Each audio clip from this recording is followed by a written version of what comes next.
10 सवाल पूछती हूँ योगी की सरकार से। 10 सवाल पूछती हूँ लाशें छिपाने वाले मक्कारों से। मैं 10 सवाल पूछती हूँ महाकुंभ की सुरक्षा अभेद्य बताने वालों से। 10 सवाल पूछती हूँ लोगों की भावनाओं के साथ खेलकर उनको कुंभ तक लाने वाले वोट बैंक के भूखे भेड़ियों से। मैं 10 सवाल पूछती हूँ दूसरी भगदड़ छिपाने वालों से। मैं 10 सवाल पूछती हूँ प्रधानमंत्री का ख्वाब देख रहे मुख्यमंत्री से। है हिम्मत तो इन सवालों के जवाब दो। झूसी में हुई भगदड़ की बात सरकार ने क्यों छुपाई? झूसी में मारे गए लोगों की लाशों को कहां गायब किया गया? क्या झूसी भगदड़ में मारे गए लोगों की लाशें मेले वाले अस्पताल न ले जाकर शहर में कहीं और ठिकाने लगा दी गई? क्या सरकार ने केवल संगम में मारे गए लोगों का आंकड़ा जारी किया? क्या मेला अधिकारियों ने सीएम योगी आदित्यनाथ को पूरी बात नहीं बताई? क्या केवल मेडल और प्रमोशन के लिए अधिकारियों ने लाशें तक छिपा ली? इतना समय बीत जाने के बाद भी मारे गए लोगों की सूची क्यों नहीं जारी की गई? भास्कर कहता है कि मौनी अमावस्या पर 400 लोगों ने अपनों को खोने की शिकायत खोया पाया केंद्र पर की थी।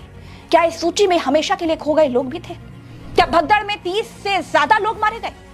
क्या केवल सरकार की इज्जत बचाने और झूठी शान बनाए रखने के लिए लाशों की सही संख्या और भगदड़ की भयावता को छिपा लिया गया? ये हमारा मुख्यमंत्री झूठा है। जिस सच को छुपाने के लिए सरकार हर मुमकिन कोशिश करती रही, जिस सच को दबाने के लिए प्रशासन ने भगदड़ होने की बात से भी पल्ला झाड़ लिया था, जिस सच को गायब कर देने के लिए सत्ता, प्रशासन और उनका बिकाऊ मीडिया लोगों की मौतों को भी झुठलाता गया।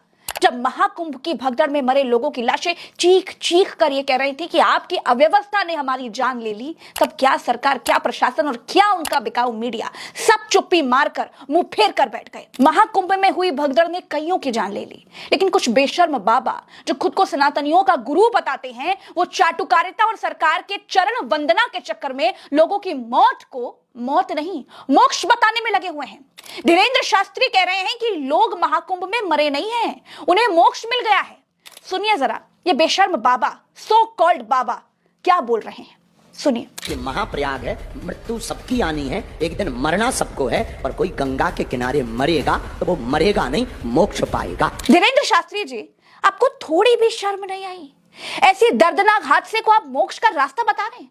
अरे इतना ही अगर आपको मोक्ष का ज्ञान है तो जाइए गंगा के किनारे खुद ले लीजिए ना मोक्ष, बड़े आए। इससे पहले ये बाबा बता रहे थे कि जो महाकुंभ नहीं गया वो देशद्रोही है। हर व्यक्ति को आना चाहिए, जो नहीं आएगा वो पछताएगा, वो देशद्रोही कहलाएगा। अब इनके कहने के अनुसार तो जो जवान हमारी आपकी रक्षा के लिए, इस देश की रक्षा के लिए सीमा पर अपनी जान की बाजी लगाए हुए खड़े, वो भी देशद्रोही हुए। खैर दोस्तों, जो प्रशासन संगम में हुई भगदड़ को नहीं मान रहा था, वो आपसे ये सच भी छुपा गया कि भगदड़ सिर्फ संगम घाट पर नहीं, झूसी इलाके में भी हुई और वहां भी कईयों की जान चली गई। अधिकारियों से जब पूछा गया कि आपने क्यों नहीं बताया